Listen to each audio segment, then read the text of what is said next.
Diet చేస్తున్నప్పుడు రాత్రిపూట బాగా ఫోకస్ చేస్తారు. సో రాత్రిపూట కొంతమంది నేను విన్నంత వరకు, నేను అసెస్మెంట్ తీసుకుంటున్నప్పుడు అసలు ఫుడ్డే తినమండి, మానేస్తాము, స్కిప్ చేసేస్తాము అని అంటారు. సో ఇది చెప్పాలంటే ఒక కైండ్ ఆఫ్ ఇంటర్మిటెంట్ ఫాస్టింగ్ కిందకి వస్తుంది.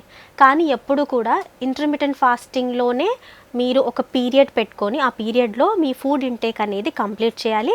అది వెల్ బ్యాలెన్స్డ్గా ఉండాలి, న్యూట్రిషన్ వైజ్గా కూడా అన్ని ఫుడ్ గ్రూప్స్ మీరు తినే దాంట్లో ఉండాలి.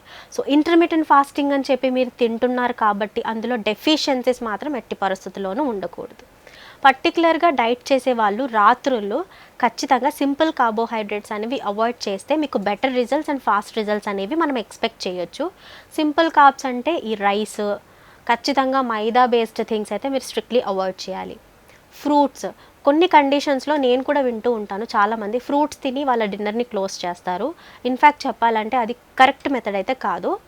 మీరు తీసుకోవచ్చు కాంప్లెక్స్ కార్బోహైడ్రేట్స్ లైక్ రోటీ, పుల్కా ఫార్మాట్లో, జొన్నలు, సజ్జలు, రాగులు, మిల్లెట్స్, ఇవన్నీ కూడా అట్లీస్ట్ దోశ ఫార్మాట్లో కానీ, ఉప్మా ఫార్మాట్లో కానీ, కిచడీ ఫార్మాట్లో కానీ, and right combination of vegetables and protein balance, ఇవి అన్నీ మీరు బ్యాలెన్స్ చేసుకుంటేనే, అంటే మోర్ క్వాంటిటీ ఆఫ్ పప్పు పెట్టుకొని లేదా మోర్ క్వాంటిటీ ఆఫ్ ఎన్వి పెట్టుకున్నా పర్వాలేదు.